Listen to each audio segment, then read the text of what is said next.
Актуальныя праблемы сучаснасці, гісторыя, культура, родная мова і мастацкае слова.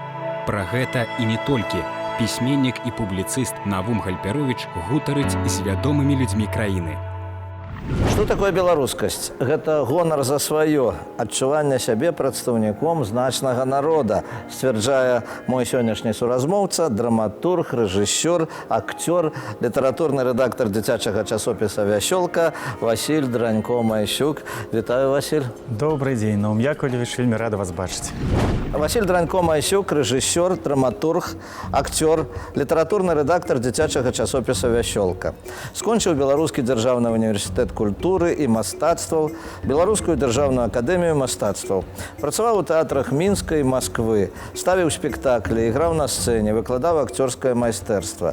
Аўтар п'есы «Пясняр», прысвечаны Владзіміру Мулявіну. Спектакль па гэтым творы пастаўлены на сцэне Нацыянальнага акадэмічнага драматычнага тэатра імя Горкага. Васіль Дранько-Майсюк, лаўрэат спецыяльнай прэміі прэзідэнта Рэспублікі Беларусь дзеячам культуры і мастацтвам. Зусім недавно чарговы раз прайшоў спектакль «Песняр». Спектакль такі значны, прысвечаны ён Мулявіну. І вось вы сказалі, музыка Мулявіна роўная па генію паэзіі Купалы.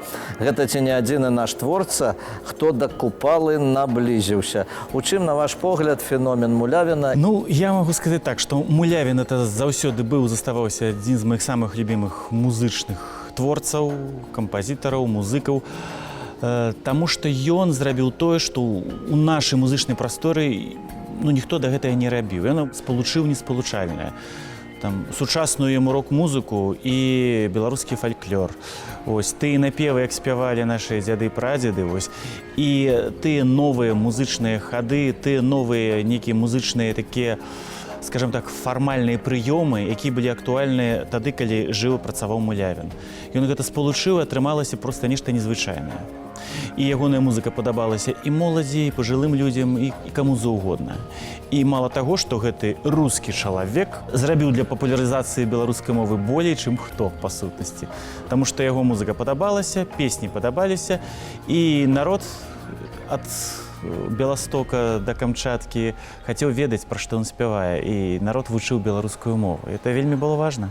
Ну, а вось як рэакцыя гледачоў і адчуванне драматурга пасля таго, як спектакль прайшоў?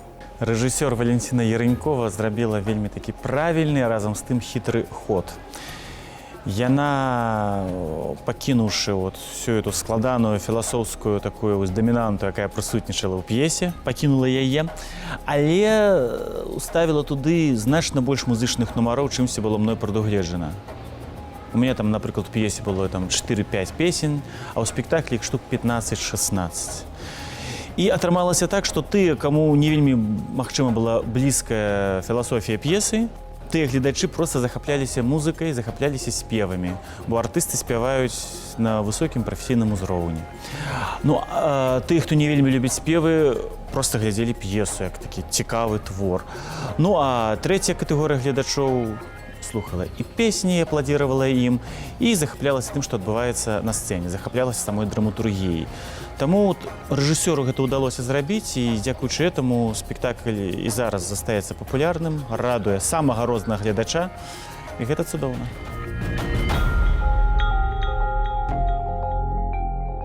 Вырашыў такой сям'і з такімі, з бацькам, з маці і з бабулі, якія мелі заўсёды дачыненне да літаратуры, канешне, нейкія густы літаратурныя і любоў да літаратуры засталася. І вось цытата: «Пакуль што беларуская літаратура – гэта поле, якое трэба расчысціць ад лісця, якім закідваюць нашых пісьменнікаў». А што мелася на ўвазе? Ну, мелася на ўвазе тое, што увогуле беларускую літаратуру, каб яе па-сапраўднаму палюбіць, адчуць, трэба мець вялікае, скажам так, цярпенне. Таму што кожны наш пісьменнік, кожная наша класіка, ёсць творы проста нечаканыя па свайму гучанню, сапраўдныя шэдэўры, а ёсць тыя вершы, тая проза, якую яны мусілі былі напісаць у сілу тых ці іншых ідэалагічных прычын. І не напісаўшы гэта, яны не маглі б стварыць бы іншае. Во многих наших хрестоматах, книгах, сборках, там, подручниках часам бывает такое, что письменники представлены, ну, не так цікава, як і на то заслуговують. Представлены крыху, я б сказал бы, нават так однотонно, одностайно, что все яны любят земельку белорусскую, все яны такие патриоты, все яны матчы на мову их, там, татова поле. Ну, карацей, подставляя любое прозвище, и не помылишься. І гэта я і называю тэмпэрэлым лісцем, якое многія, скажем так, тагачасныя літаратуразнаўцы ці даследчыкі літаратуры просто закідывалі нашых пісьменнікаў. І дзякуючы гэтаму, дзякуючы гэтым многім артыкулам і ўсяму, гублялася сапраўднае аблічча літаратуры. Мы не бачылі канкрэтнага пісьменніка, чым Брыль адрозніваецца ад Пысіна. Пысін адрозніваецца ад Шушкевіча ці ад Янкі Маўра, умоўна кажучы. От прачытаць гэтыя творы, першапрычыну, зразумець это адрозненне, адчуць іхняе хараство, вот это вот самая вялікая радасць. И так народилось 20 нечаканых вот таких вот моментов, фактов з життя кожного письменника. Де ти їх збирав? І збираю, да вось тут, у Нацыянальнай бібліятэцы. На вялікі жаль, часу не хапае яшчэ на нейкія дальнія ці блізкія архівы, вось. А у нашай цудоўнай бібліятэцы ёсць шмат выдатнага матэрыялу. І старыя часопісы, нейкія ліставанні, дакументы, ўсё, што заўгодна. І на аснове гэтага проста я сам сябе адукоўваю. Я за апошнія 2-3 гады проста даведаюся многае пра розных нечаканых, незвычайных пісьменнікаў. Того сама Алексея Пысіна адкрыў, як пісьменніка з такім выразна сюррэалістычным гучаннем, напрыклад. Па-новаму убачыў Янку Маўра, які мог ствараць у таталітарнай сістэме творы выключнай унутранай свабоды. І гэтак далей. До речі, у Лімі з'явилося шмат артикулів, шэраг артикулів твоїх про письменників, причому письменників старейшого покоління, письменників, які, може, сійшли з життя, тепер, так сказати, різні рейтинги, шорт-листи створюються і так далі. А ти відкриваєш, ну, класичних письменників со свого позірка сьогоднішнього сучасника. А яны для мяне сучасныя пісьменнікі. Яны пішуць выразна сучасную, іх цікавыя ідэі, яны смелыя, яны фармальна незвычайныя і больш мяне натхняюць, чым часам многія мае там аднагодкі ці пісьменнікі малодшага пакалення. У тых, як вы сказалі, класікаў больш унутранай творчай свабоды. Яны ўмеюць здзіўляць. Яны ўмелі ў самых такіх неспрыяльных умовах пісаць такую літаратуру, складаць такія вершы, якія мы сёння не можам стварыць, не ведаю чаму. Тая самая Канстанцыя Буйло, про якую я мала ведаў, але прачытаўшы яе вершы, мяне здзівіла, што калі жанчыне было за 70, за 80, яна складала вершы, напоўненыя выразным эратычным гучаннем, што яна ляжыць на пляжы, пад сонцам, чакае свайго каханага. Ну гэта незвычайна. Гэта незвычайна, гэта цікава і хочацца чытаць пра далей, скажам так. І у Эдзі Агняцвет тое ж самае ёсць. Ёсць тая энергетыка, якая цябе чапляе, маўна кажучы. Вот этой энергетыкі сёння, на жаль, вот вельмі мала я знаходжу, а ў тых творцаў яна ёсць.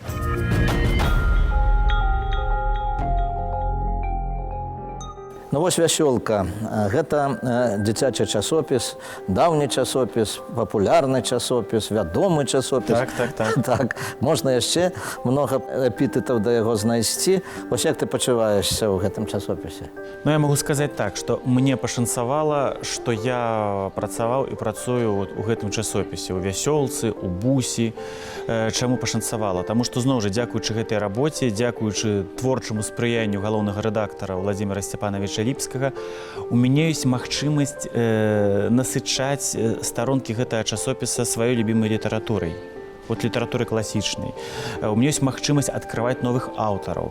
У меня ёсць магчымасць нешта прапаноўваць, і ў 90% гэтай прапановы прымаюцца. Прыемна, напрыклад, прачытаць дзіцячы, амаль забыты твор Пысіна «Кавылёк» і ў форме комікса яго прадставіць на старонках нашага часопіса. А твор гэты не публікаваўся 66-го года. Прыемна ў рубрыцы «Тэатр» Васі Вясёлкіна, напрыклад, прадставіць забытую дзіцячую п'есу Францішка Ляхновіча, якая апошні раз друкавалася ў 19-м годзе, амаль 100 гадоў таму назад. Таму прыемна займацца такімі адкрыццямі. Вот у апошнім нумары быў юбілей Язэпа Драздовіча, і я прыдумаў фантастычную гісторыю пра яго. На аснове ягонага ж літаратурнага твора «Вялікая шышка». І гэта пайшло. Вот вельмі прыемна, што ёсць магчымасць проста зноў жа займацца беларускай літаратурай, але таксама адаптуючы яе для дзяцей. Вось цытата зноў. Вельмі важна каб дзеці чыталі, ведалі і любілі творы сваіх беларускіх пісьменнікаў. А якія сродкі дапамогуць ім у гэтым? Пытанне другараднае. Як з гэтай задачай спраўляецца ваш часопіс? Напрыклад, я для сябе літаратуру адкрываў не столькі ў школе, колькі, скажем так, ужо калі вучыўся в універсітэце, ў акадэміі, ну і зараз. Я лічу, што я толькі пачынаю адкрываць для сябе літаратуру. Тому што она мне так спадабалася, так захапіла. А дзяцей трэба... Я шмат выступаю ў школах, універсітэтах, нават дзіцячых садках. Там галоўнае зачапіць іх сваёй вот этой любоўю да літаратуры, бо без гэтага як бы нічога не будзе. Зачапіць гэтай любоўю і праводзіць, безумоўна, аналогіі. Калі ты расказваеш пра Якуба Коласа, ці Янку Маўра, ці яшчэ якога-небудзь класіка, праводзіць аналогіі з жыццём гэтых дзяцей, з іхнімі цікавасцямі. Калі мы гаворым пра новую зямлю Якуба Коласа, то гаворым пра тое, што ён і напісаў, таму што яго кінула каханая дзяўчына, і каб забыць пра яе, каб не быць у абсалютным смутнаглядстве, седзячы ў турме царскай, ён піша «Мой родны год, як ты мне мілы». І тады дзевяцікласнікам гэта ўжо цікава, тому што у іх ёсць першае каханне, іх уже нехта кідаюць, яны каго-небудзь кінулі, і ім уже такі Колас больш цікавы. І на гэтым прыкладзе стараешся расказваць і пра іншых пісьменнікаў, каб гэта адпавядала сённяшнім дзецям. І вынік ёсць? Вынік ёсць. Напрыклад, апошні раз я расказваў пра Янку Маўра, праводзіў аналогіі з амерыканскімі фільмамі жахаў, бо ў Маўра была цэлая серыя апавяданняў пра жывёл, якія там нападаюць на людзей, там іх забіваюць, ядуць, калечаць, там і кракадзілы, і акулы, і яшчэ розныя там монстры, скажам так, і кошка, якая там на гаспадара напала, і за тое, што ён забіў яе кацяня, так яна ноччу яму раздзерла горла сваімі кіпцямі. Гэта было надрукавана ў часопісе «Піянер Беларусі». Малюнак адпаведны цудоўны. Вот ім дзецям пра гэта расказваю, яны вельмі любяць фільмы жахаў, і пасля этого ім цікава это пачытаць. Такі хорар-гісторыі не ад Стывена Кінга, а ад Янкі Маўра.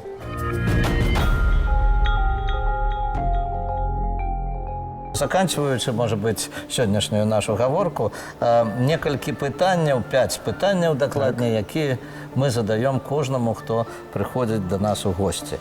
Што для вас значыць патрыятызм? Патрыятызм гэта, скажу банальна, это непадманна любіць сваё, не выстаўляючы гэта. Якія кнігі варта прачытаць кожнаму беларусу? Нашу класіку 20-30-х гадоў. Зараз я думаю, што варта пачытаць кнігі Платона Галавача, ягоную прозу. Там і шмат адказаў на розныя пытанні. Янку Маўра і варта пачытаць і навучыцца як можна эзопавай мовай пра ўсё казаць, што ты хочаш. Безумоўна, Караткевіча, паказаць, як можна цудоўна прыдумаць сваю гісторыю, якой 90% такога не было, але ён прыдумаў, і прымусіць паверыць гэта ў іншых. І натхніць беларускай літаратуры праз гэтую прыдумку. Вось, што маніць можна, але толькі ў літаратуры. Гэта прыклад Караткевіча. А што вы зараз чытаеце? А зараз я нядаўна скончыў чытаць творы Цішкі Гартнага. Проста пра яго рыхтаваў лекцыю, і мяне гэты пісьменнік таксама вельмі зацікавіў сваёй музычнай прозай, нечаканымі лёгкімі вершамі, такімі абсалютна непралетарскага зместу, калі зноў жа выбраць з яго цікавае, і сваім такім крытычна-экспрэсіяністычным поглядам на рэчаіснасць, у якой ён жыў. Ваш любімы беларускі пісьменнік? Я вельмі люблю паэзію Леаніда Дранько-Маюсюка. Вот я чакаў гэта. Сапраўды люблю. І не таму, што ён мой бацька, а таму, што ён умее ў кожным дзесяцігоддзі, ў кожнай пяцігодцы не паўтарацца. Он можа пісаць пра ўсё, што заўгодна. І вершы для Хомкі – это на адну публіку, і вершы для А – это для другой публікі, і польку беларускую для трэцяй публікі. Ось. Мне вельмі блізкая паэзія Валерыны Куставай. Паэзія такая гнуткая, такая, як вадаспад, дзе адна хваля наслаиваецца на другую хвалю. Гэта мне вельмі падабаецца. Вот гэтыя два творцы мне вельмі блізкія. Апошняе пытанне гучыць так, што для вас родная мова? Ну што гэта? Это сродак камунікацыі, гэта перадача станоўчай энергетыкі, і гэта адзіны спосаб застацца ў гісторыі Беларусі. Па-руску тут не застанешся, а па-беларуску застанешся. Пры Купалу, Янку шмат было паэтаў, які пісалі па-руску і неблага пісалі, але мы іх не памятаем, не ведаем. Вось, таму такі закон у нас існуе, і ад гэтага закона нікуды не пазбегнеш, не уцячэш. Хочаш спраўдзіцца тут, пішы па-беларуску. Што ж, гэта быў Васіль Дранько-Маюсюк, цікавы чалавек, драматург, пісьменнік, супрацоўнік часопіса «Вясёлка». Усяго найлепшага, да пабачэння.